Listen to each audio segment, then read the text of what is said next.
My name's Katie. I'm 30 years old. I grew up in a small town and my family didn't have much money, but we had a lot of love. My mom worked as a janitor and she taught me the value of hard work. She always said, no job is too small if you do it with pride. I remember watching her come home tired, but never without a smile. She always made time to help me with my homework and cook us dinner. Our house was small but cozy. My mom made sure I focused on my studies. She wanted me to have a better life than she did. She would say, education is your ticket to a brighter future. In school, I worked hard and got good grades. I loved reading and writing. My teachers noticed and encouraged me to keep pushing myself. In high school, I joined the debate team and the student council. I even worked part-time at the local grocery store to help out at home. When it was time for college, I was determined to go. I applied for scholarships and got accepted into a good university. It was a big change moving to the city, but I was excited. I studied law because I wanted to help people and make a difference. My mom was so proud when I graduated. I wanted to make the best of my college years, so I signed up for a few clubs along with a few extra classes. Keeping myself busy was the only way for me to cope with being so far away from my family. I first met Joe when we were both volunteering at a community event in our hometown. I was in my first year of university and I was volunteering as part of my club activity. Joe was there and I noticed him right away. I mean, he was tall, had a warm smile and a twinkle in his eyes. Who wouldn't notice him immediately? We started talking during a break and I found out he was studying finance at a nearby university. He was easy to talk to. We laughed a lot that day. After that event, we kept bumping into each other around town. And one day he asked me out for coffee. I was nervous but excited. We spent hours talking that day, sharing our dreams and goals. Joe told me about his family and how he wanted to make a difference in the world through his work in finance. I talked about my mom and how she inspired me to study law. Joe also told me about his younger brother, Mark, who meant the absolute world to him. Mark was 3 years younger than Joe, but the two of them were thick as thieves. Before Joe could introduce me to his parents, he wanted to introduce me to Mark. We met at a diner for lunch. Mark was different from Joe in some ways, but had the same kindness and warmth. He was more laid back and a creative spirit that shone through in everything he did. We started talking easily, and soon we were engrossed in a conversation about books and art, two things we both loved. Mark also showed me sketches from his art classes, and I told him about my dream of becoming a lawyer. Mark listened attentively, asking questions and offering encouragement. It felt like we had known each other for much longer than just a few hours. By the end of the lunch, Joe was playfully annoyed at us for making him third wheel Mark and me. No, but seriously, Mark was like the younger brother I never had. He looked up to me like I held all the answers of the universe, which was the same way he looked at Joe. Mark and I quickly became good friends afterwards. A few months after Joe introduced me to Mark, Mark told Joe and me that he wanted to introduce us to someone special to him. Mark had started seeing someone, and according to him, things were going really well and he saw a future with her. Mark wanted us to be the first to meet her, and Joe and I thought it was such a wonderful sentiment that we couldn't help but be a little excited to meet his girlfriend. When we got to the restaurant, Mark and Laura were already seated at their table. While Mark looked very nervous, Laura was the picture-perfect depiction of serenity. She was beautiful and well-dressed, looking every bit like she belonged in a fashion magazine. Laura seemed all right initially, but it didn't take long for me to notice that something was amiss. Laura would often glare at me in the middle of the dinner, or she would simply stare at me with a vacant expression. Eventually, she decided to talk to me, but only to ask a lot of questions.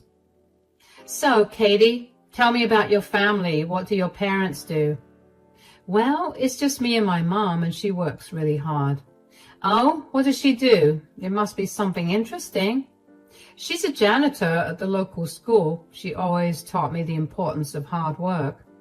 A janitor? Oh, that must be really hard. How do you even manage? I can't imagine growing up like that. It wasn't easy, but my mom always made sure I focused on my studies. She wanted me to have a better life. That's nice, I guess. My parents always made sure I had everything I needed. I never had to worry about money or anything like that. I mean, they even paid for my wedding at that fancy venue. That sounds really nice, Laura. My mom did her best with what we had. She taught me that no job is too small if you do it with pride. Oh, how wonderful. So did you have to help her a lot, cleaning toilets and mopping floors? Sometimes I helped out, but mostly she wanted me to focus on my studies. Well, I guess that's one way to look at it. I just can't imagine cleaning up after other people. It sounds depressing. But hey, at least you got out of that, right? Now you have a good job and everything. Yeah, I worked hard to get where I am. I wanted to make my mom proud. Oh, sure. I mean, it's great you're doing well now. I just don't know how you could stand living like that. My life has always been so different. I've always had the best of everything. My parents made sure of that.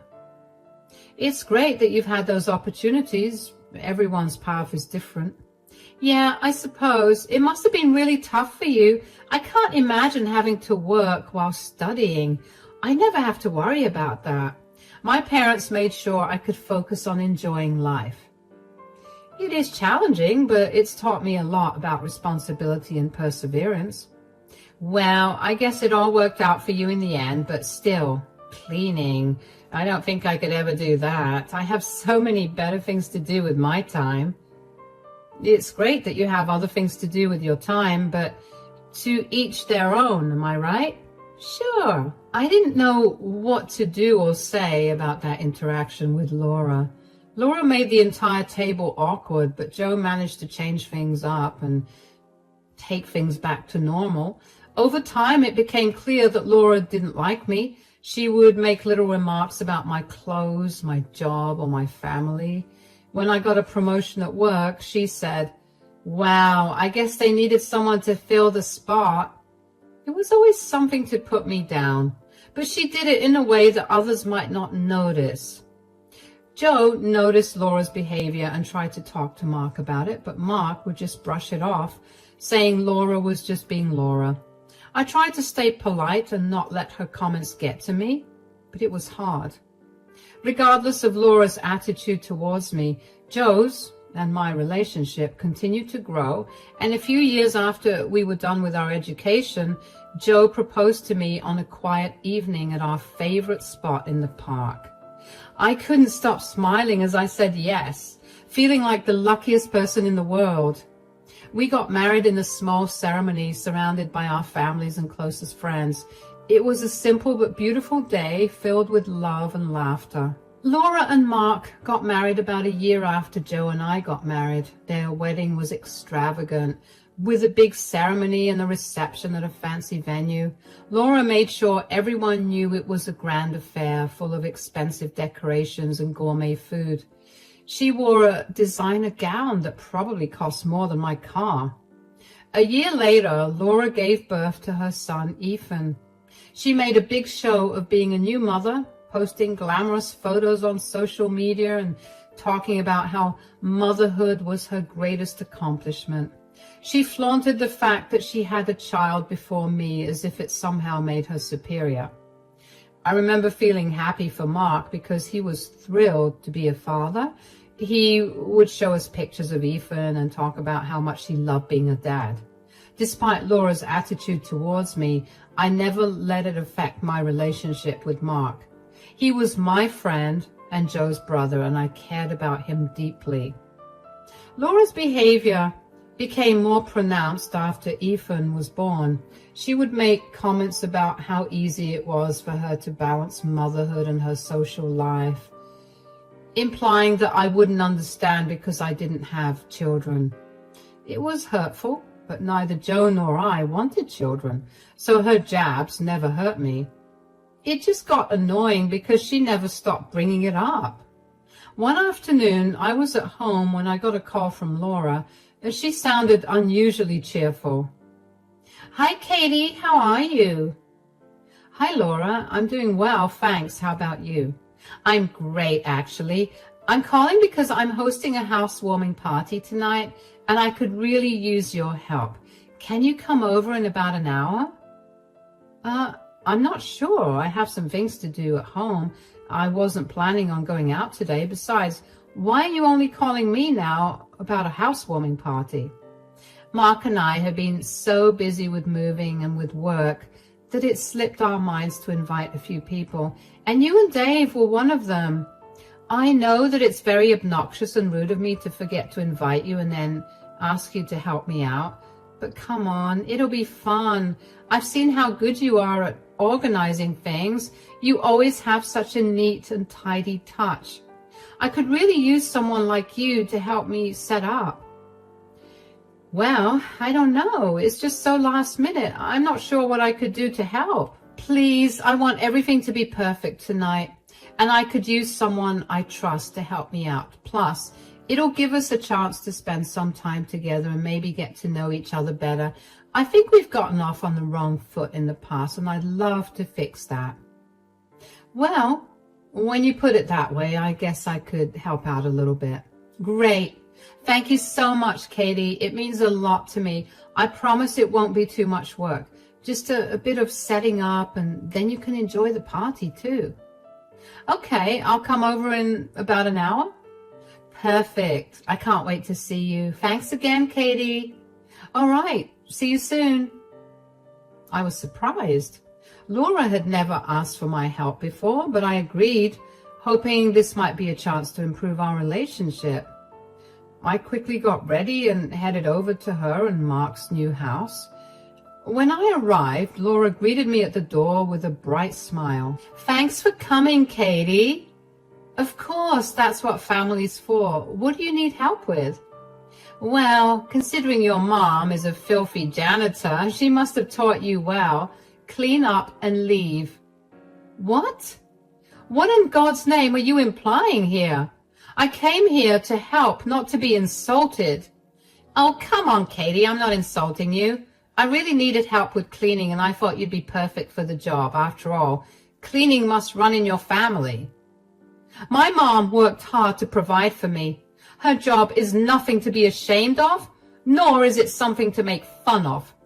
Sure, but right now I need this place spotless for the party, so why don't you get started? You know your way around a broom, don't you? What is wrong with you? I came here thinking you actually needed my help, not to be treated like this. Oh, poor Katie. If you're so proud of your mom's work, why not show us all how well you can clean? Unless you're not as good as her. Fine, I'll help. But not because of your insults. Because I don't want to tarnish my mother's name or show embarrassment for her profession. I do hope you know that you are the most disgusting person I have ever met in my life. That's the spirit. I don't care about what you think about me, as long as you get the work done. Now, start with the living room. It's a mess. And don't forget to dust the shelves. I want this place to be sparkling. All right. Good. Make sure you do a thorough job. I'll be checking. Her words stung. I felt my cheeks burn with embarrassment and anger, but I didn't let it show. I took the broom and started cleaning. Laura watched me for a while and then went off to prepare for her guests. As I swept the floors and dusted the furniture, I was genuinely concerned for him, but he finally contacted me the next morning. He told me that he and Laura had gotten into a huge fight. He asked me if he could stay with Joe and me for a while, and of course I said he could. He told me that he would come over after work. Only an hour after Mark called me, I got a call from Laura. I barely managed to get a word out before Laura started yelling at me for ruining her life. How could you do this to me? You've ruined my life. Calm down. I didn't ruin your life. You made choices and now you have to face the consequences. Don't you dare talk to me about consequences. You had no right to go through my things and tell Mark. I didn't want to go through your things. You told me you wanted your house spotless and I happened to stumble upon the DNA test results while doing that. Are you trying to be smart with me? Not really. I'm just stating the facts. Besides, I had every right to tell Mark the truth. He deserved to know what was really going on. God, is there any redeeming quality that you have? You had one job, and you failed at that miserably too. You've destroyed my marriage and my family.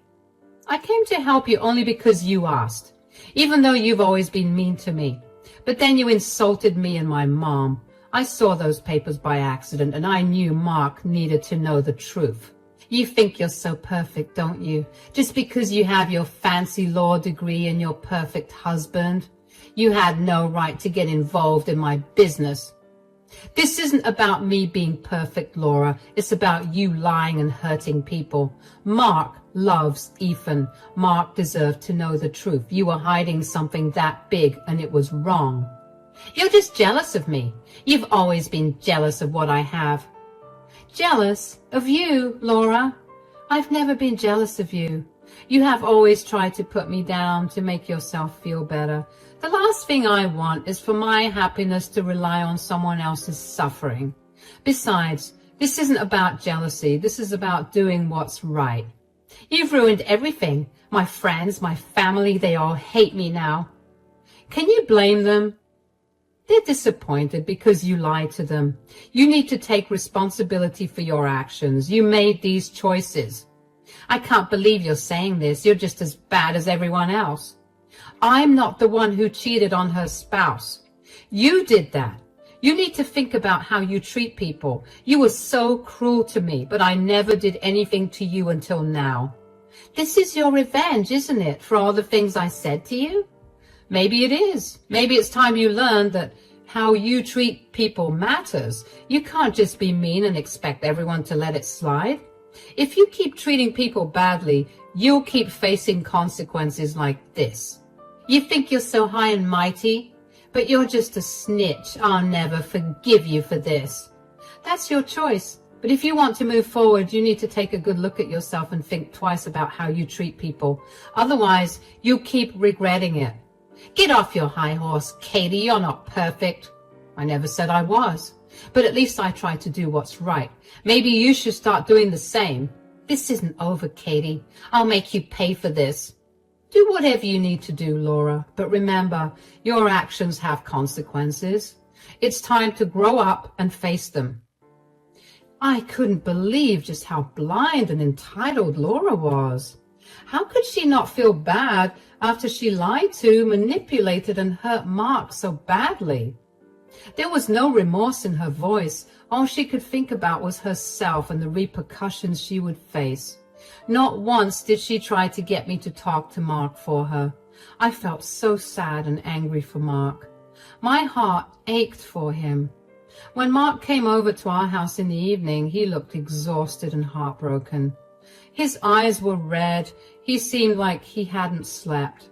I could see the pain on his face, and it made my heart ache for him. Mark sat down and took a deep breath before he started talking. He told me everything he had learned about Laura's affair. Thank you for letting me stay here. I really needed to get away from everything at home. Of course, we're here for you. I'm so sorry you're going through this. How are you holding up? It's been rough. I feel betrayed and humiliated, but I need to tell you everything. You deserve to know what's been happening. What did you find out? Well, after you sent me that text about the DNA test, I felt my stomach drop. I mean, I was already suspicious of Laura because she had been acting weird for a while, but I didn't want to believe she was cheating. I decided to hire a private investigator to gather evidence. Oh? You did this before I told you about the DNA test? Yeah, only because I was super suspicious of Laura. I mean, she went off letting me use her phone and even letting me see her phone. And she changed all the passwords on her devices and basically stopped talking to me. I felt like I had no choice. And well, my worst fears came true. The investigator took photos of Laura and her personal trainer, Jake. They were together in a lot of places, being very affectionate. It was clear they were having an affair. Jake was someone I hired to help Laura get back in shape after she complained for months about how insecure she felt about her weight. I never thought she would betray me like this. Nobody thought that she was capable of doing something like that. But do you have any idea about how long her affair had been going on? For months, Katie. She even used my money to buy him gifts. That's disgusting of her. When did you find this out, though? I found out that she was cheating on me 2 days before the housewarming party. I was planning on silently filing for divorce, but then you texted with something even more disgusting, and I feel so stupid for not seeing it sooner. You're not stupid, Mark. She hid it well. You trusted her, and she broke that trust. Yeah, but I should have seen the signs. I had all the evidence, but I never thought for a single second that Laura would lie to me about Ethan. I'm sorry that I didn't pick up your or Joe's calls. I wasn't in the right space mentally. I remember just seeing red after I found the test results. I stayed in the room until all the guests had left and then just lashed out like crazy at Laura. I drove around all night and then went to work, and I guess I feel better enough to talk about it. I understand. You don't have to apologize for anything. I can't even begin to fathom what you've been feeling. I feel so devastated and furious. But I decided not to just quietly file for divorce. I want everyone to know what she did. She has always tried to show off and put others down to hide her insecurities. It's time everyone sees the real her. What's your plan now? I'm going to use the evidence to expose her. I've already started the process of filing for divorce, and I'm also suing her for fraud and emotional distress. It's not going to be easy, but I have to do it. Do everything you can to ensure your peace of mind, as long as it's legally okay, of course. Yes, I know. But I've been meaning to ask you about it. How did you find out about the DNA test, and how long did you know about the truth?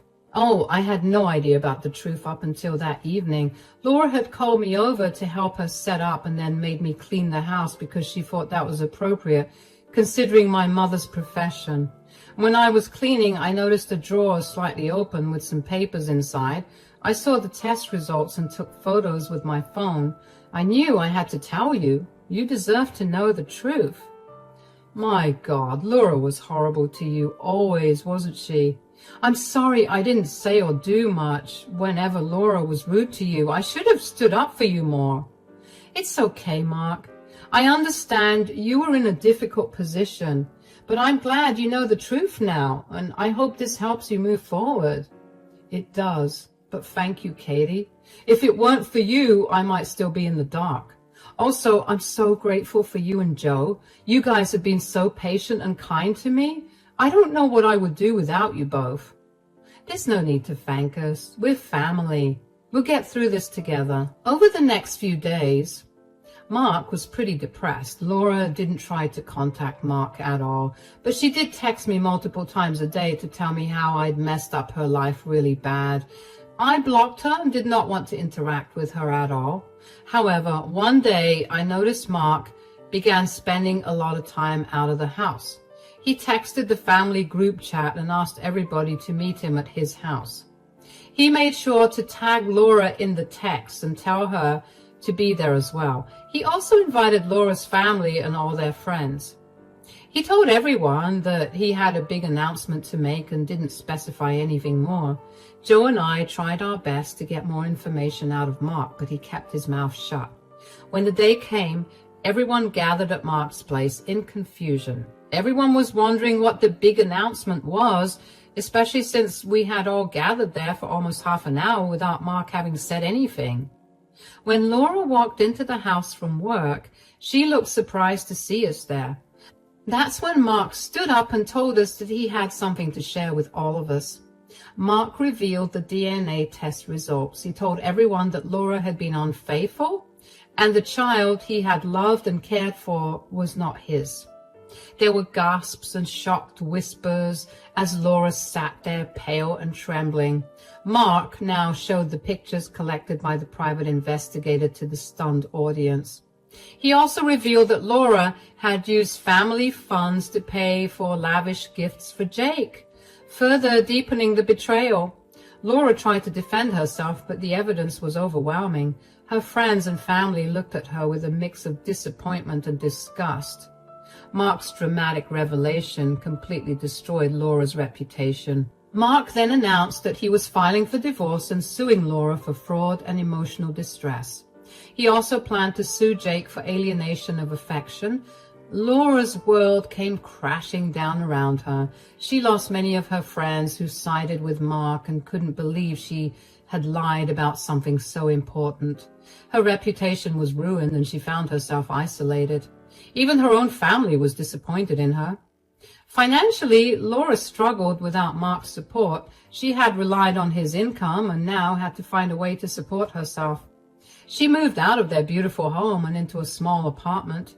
It was a huge adjustment for someone who had always lived in luxury. Mark faced a difficult decision regarding custody. Despite the betrayal, Mark knew he had formed a bond with Ethan and genuinely cared for the child.